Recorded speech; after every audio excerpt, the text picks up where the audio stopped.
अपना घर द्वार अपना पता छोड़कर, स्वर्ग के वैभवों की छटा छोड़कर, जब भगीरथ ने मुझको पुकारा यहाँ, मैं चली आई शिव की जटा छोड़कर। मैं कथाओं में रहूं न रहूं, रहूंगी अंतर कथाओं में। दिल से उलझे रहे हम तो तकरार में, थोड़े इकरार में थोड़े इनकार में, चांद भी एक दिन पूर्ण होकर दिखा।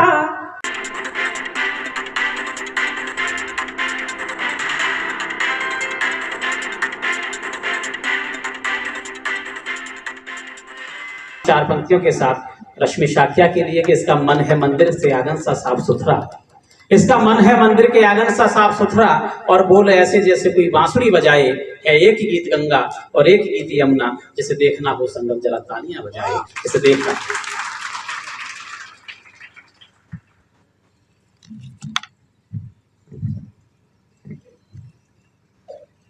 इस विद्यालय के प्रबंधक महोदय और ये जो प्रबंधक महोदया, मैं बता दूं भैया कि मैं यहाँ 15 साल पहले आ चुकी हूँ। वो समय था, वो दौर था जब मुझे मंच पर खड़ा होने का सलीका भी नहीं था, तब उस समय इस मिट्टी ने मुझे आशीर्वाद दिया। उस आशीर्वाद आज फलीभूत हो रहा है रश्मि के लिए। एक बार जोरदार तालियां। देश के उन श्रेष्ठ कवित्रियों में से एक रश्मि शाक्या है जो श्रेष्ठ किसी भी मंच पर पहुंचने पर कवि सम्मेलन सफल होता है। अभी दो विद्वानों ने अपनी बात रखी और दोनों लोगों की बात में आपने एक शब्द सुना, साम्यवाद या साम्यवादी विचारधारा।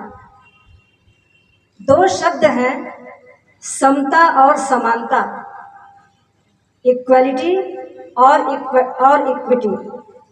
दोनों शब्दों में बहुत का अंतर है। सुनने में एक जैसे लगते हैं, लगता है कि पर्याय हैं एक दूसरे के, लेकिन पर्याय बिल्कुल भी नहीं। अगर उदाहरण के तौर पे मैं अपनी बात कहूं तो गांधी जी, जिनको राष्ट्रपिता कहा गया, वो समानतावादी थे, लेकिन जाति व्यवस्था के समर्थक भी थे। लेकिन जो साम्यवादी होता है वो जाति व्यवस्था को नकारता है।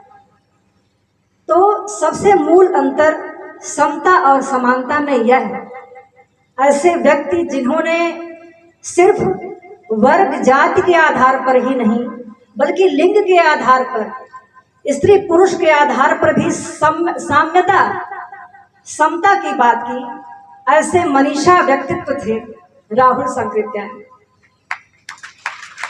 बात थोड़ा उनके चिंतन के पक्ष या दार्शनिक पक्ष की कर सकते हैं। मैं उन्हें सिर्फ ये कवि, लेखक या चिंतक ही नहीं बल्कि एक प्रकांड दार्शनिक भी मानती हूँ। वहां पर अगर तुलना की जाए तो थोड़ा सा विवेकानंद से कर सकते हैं, क्योंकि नए भारत में, आधुनिक भारत में वेद, वेदांत और उसके बाद उसको नए तरीके से परिभाषित करने का काम किया था विवेकानंद ने, जिसको नव्य वेदांतवाद कहा गया। और अगर वहां पे देखा जाए तो उनकी दृष्टि बहुत व्यापक है, और वहां से चूंकि वो यायावर सिर्फ भौतिक रूप से नहीं रहे, अपने चिंतन, साहित्य हर रूप में रहे।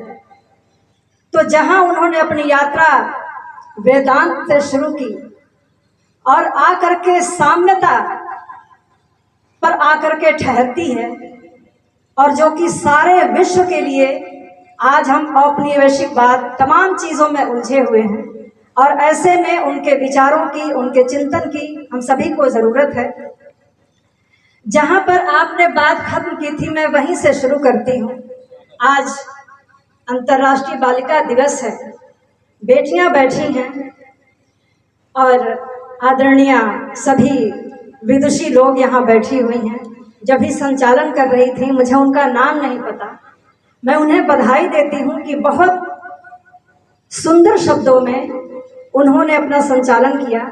आदरणीय बैठी हुई हैं, इन्होंने कहा कि मैं आपका काव्य पाठ सुनी हूँ, जहाँ से भी सुनी हूँ, मुझे अच्छा लगा कि मेरे से पहले मेरी कविता पहुँची। जी। कभी जयशंकर प्रसाद ने लिखा, जैसा आपने पढ़ा, कि नारी जीवन हाय तुम्हारी यही कहानी, आंचल में है दूध और आंखों में पानी। वाह। ताली बजाने वाली बात अब मैं कहूंगी, लेकिन मेरा ऐसा मानना है, मैंने 4 पंक्तियां लिखी कि मंगलमय हूं, घोर नहीं हूं, बेमतलब का शोर नहीं, लेकिन मन में भ्रम मत रखना, कोमल हूं, कमजोर नहीं। आहा, वाह वाह वाह वाह वाह वाह, कोमल हूं, कमजोर नहीं। अक्सर जब हम मीरा की बात, जो पंक्तियां मैं पढ़ने जा रही हूँ, उसकी भूमिका में थोड़ी सी बात मैं करना चाहती हूँ, क्योंकि बेटियों के बीच में हूँ।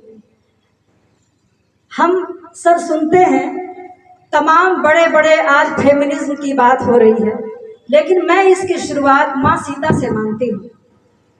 पूरे विश्व में कोई भी साहित्य पढ़ जाइए, सीता ने लक्ष्मण रेखा पार की, लेकिन कहीं पर भी उन्होंने पश्चाताप नहीं किया कि मैंने लक्ष्मण रेखा पार की।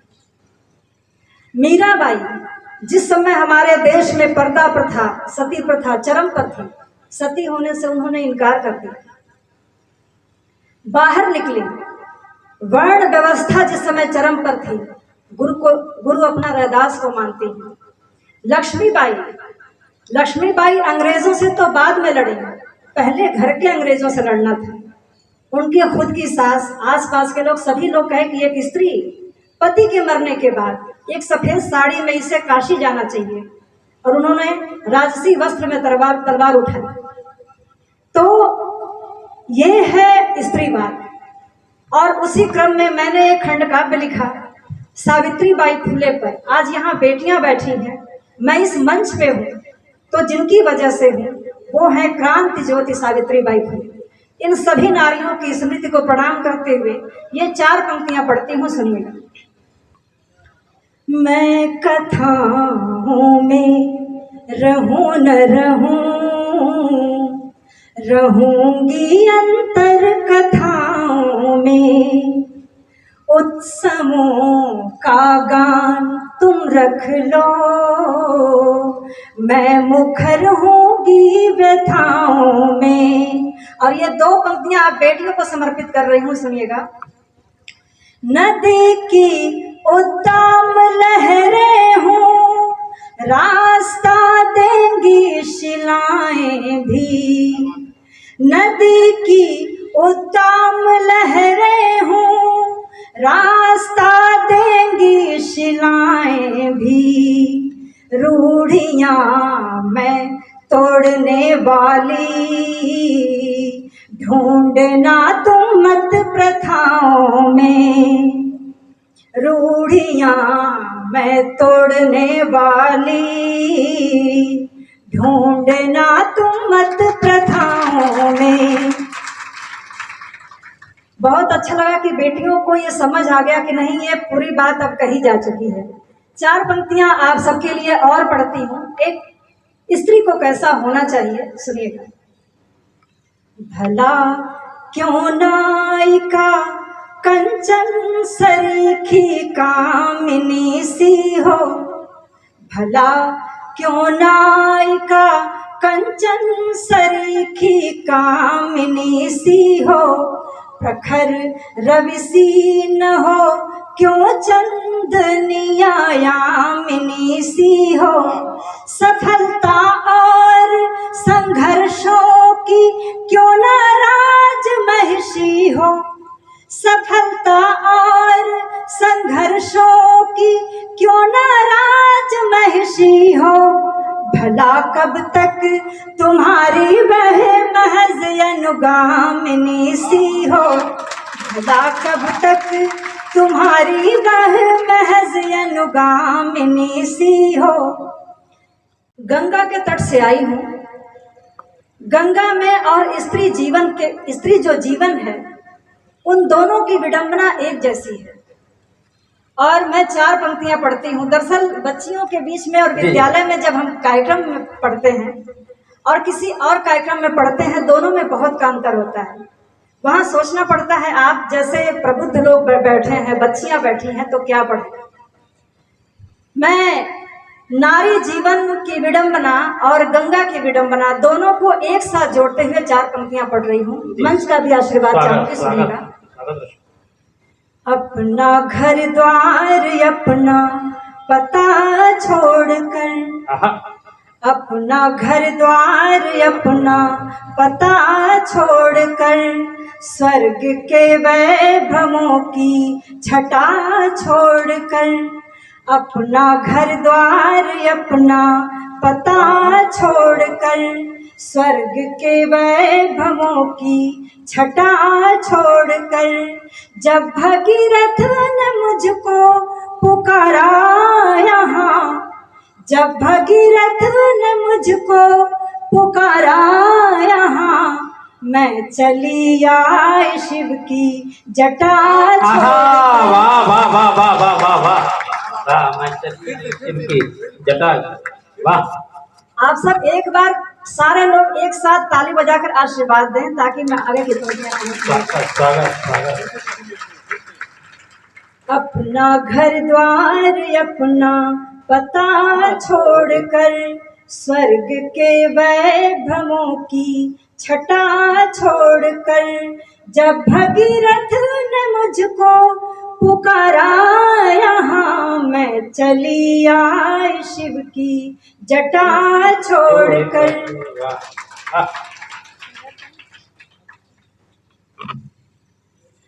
कुछ प्रेम की पंक्तियां आप सबके बीच में पढ़ती हूँ। कहा जाता है कि प्रेम से पीड़ा मिलती है, लेकिन उस पीड़ा का भी अलग आनंद होता है। मैं 4 पंक्तियां पढ़ती हूँ, सुनिएगा। स्वागत। दिल से उलझे रहे, बच्चा सुन लो, ये भी काम आएंगे तुम्हारे, सुन लो।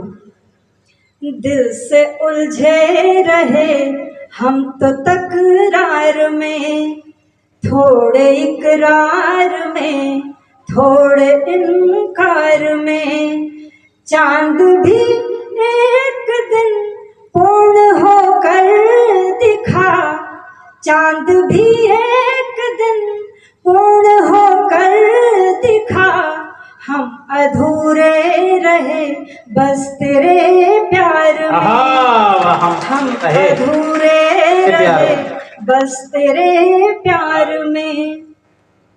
ये तो सच है कि कैसे भी कट जाएगी, थोड़े गम में खुशी में निपट जाएगी, गर तुम्हारे लिए प्यार दिल से घटा, जिंदगी भी उसी रोज घट जाएगी, जिंदगी भी उसी रोज घट जाएगी, जिंदगी भी उसी रोज। कुछ पंक्तियां और पढ़ती हूँ गीत पढ़ने से पहले।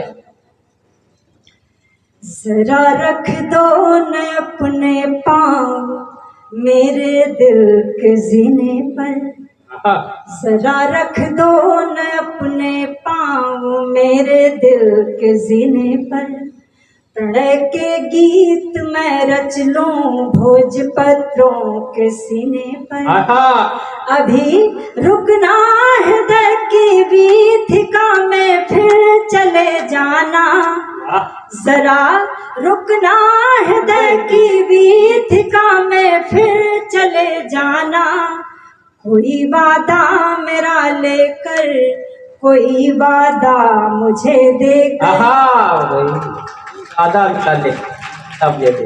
वाह, 4 पंक्तियां अपनी पहचान की पढ़ते हूँ आप सबके बीच में, सुनिएगा। स्वागत।